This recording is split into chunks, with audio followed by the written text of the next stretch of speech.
Thank you very much, Emmanuel, for having me. I'm very glad to be here to have a conversation with the comrades. I'm sure among the panel, I'm closer in age to them than most of my colleagues, and I'm glad to be sharing with the students. I was a former student leader of Kenyatta University, so I'm quite irked by the fact that I don't see Kenyatta University comrades here.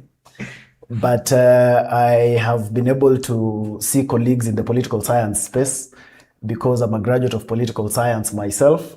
So I think the guys who are doing political science, kudos and good job. So, yeah, so as rightfully put, my name is Mundalo Advice. I have been in this political space for quite a while. Most people remember me more for my most recent role, which I was serving at the Jubilee Party as the National Youth Chair. But apart from that, I'm a communication strategist, I'm a political strategist, and I lead an organization called Two Sense Leadership Institute. We basically do matters leadership training. Now, we are here to basically discuss the aspect of social media and mainstream media propaganda. And this is something that has eaten our country so much. And when you look at the net effect, it looks like it's getting more instead of getting less.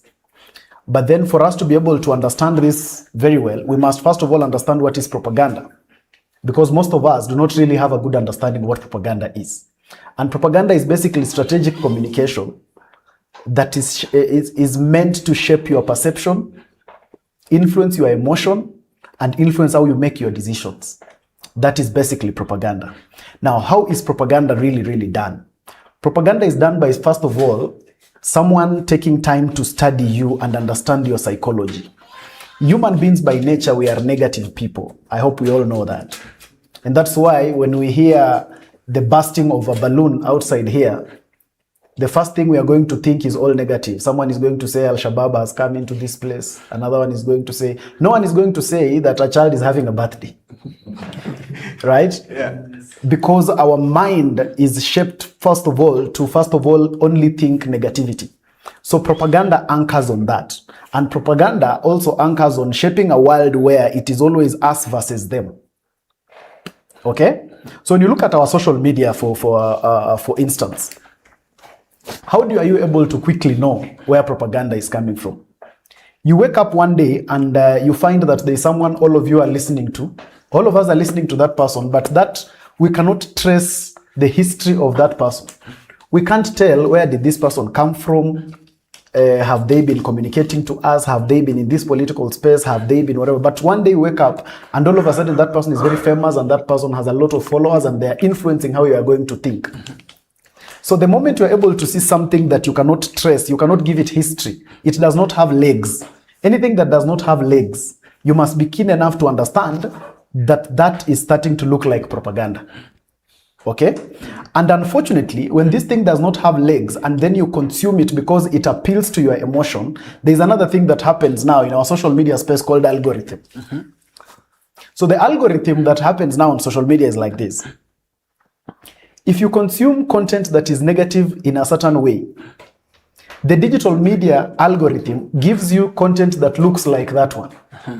So with the time you start thinking the whole world is like that, not knowing that it's you who is only consuming the same thing every day.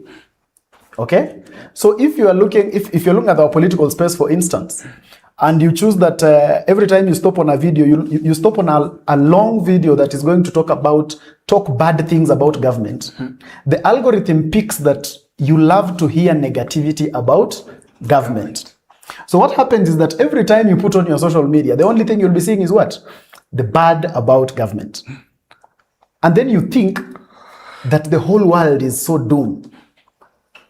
So you don't get to realize that it's actually only you consuming it. So anything that affects your psychology and affects your emotions and how you feel, and it gives you some, it awakens some spirit in you, there is more likelihood that that is propaganda. That is why even in the world of food, the fast food world is advertised through propaganda.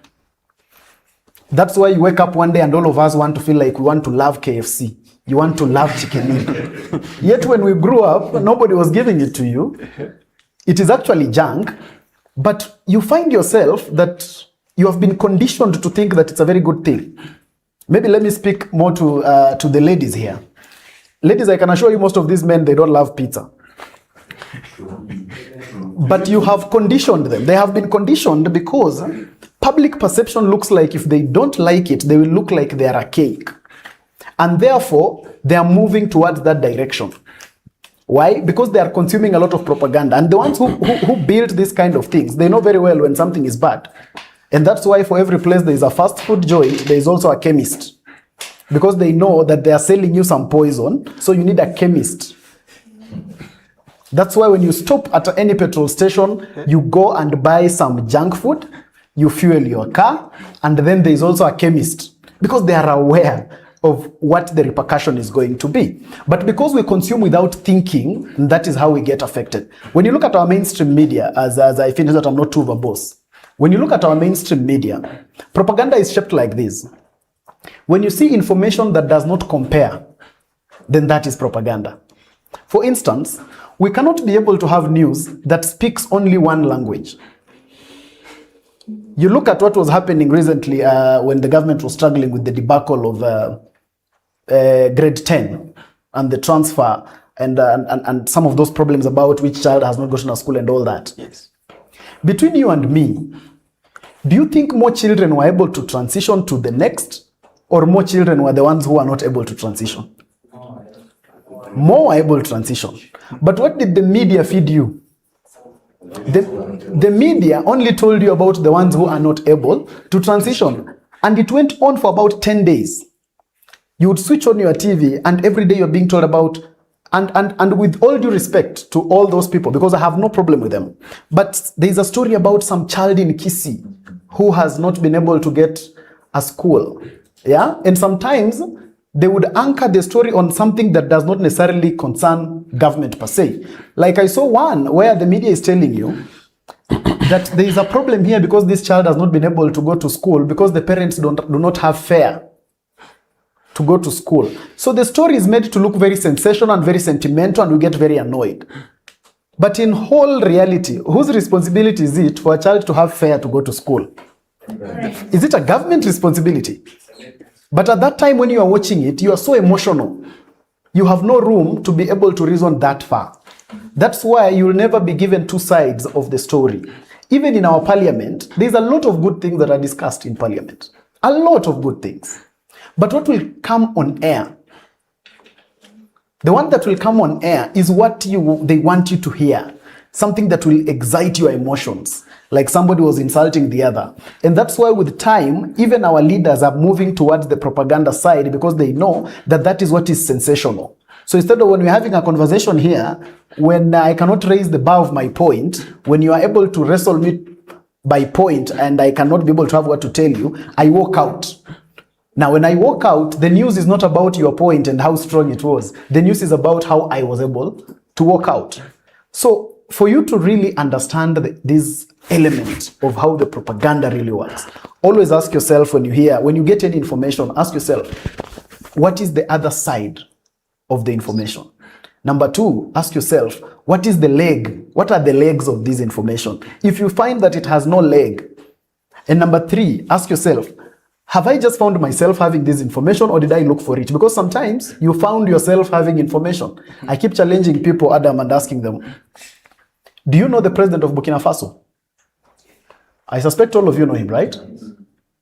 Do you know the president of Ghana? So between Ghana and Burkina Faso, which one is nearer Kenya? But you know a president of a country so far, but you don't know the president of Ethiopia. So question is, have you asked yourself, how did you find yourself knowing the president of Burkina Faso? To the extent that he's drawn on matatus in Kenya. To the extent that we have revered him so much that even a child where I come from in Bungoma, somewhere deep in Bumula, that child who has not gone to school per se, that gentleman there, I can assure you that gentleman knows the president of Burkina Faso. But if I ask that gentleman who is the prime minister of Uganda, which is 35 minutes from Bungoma, probably they do not know them. The moment you find yourself in a situation where you have lots of information that you've never looked for, then ask yourself, who is this that became so generous to give you that information? Then that is propaganda. I think let me stop there. Okay. Oh, wow. Thank you. Yeah, you can stand and clap for you. Okay, you start as the clap.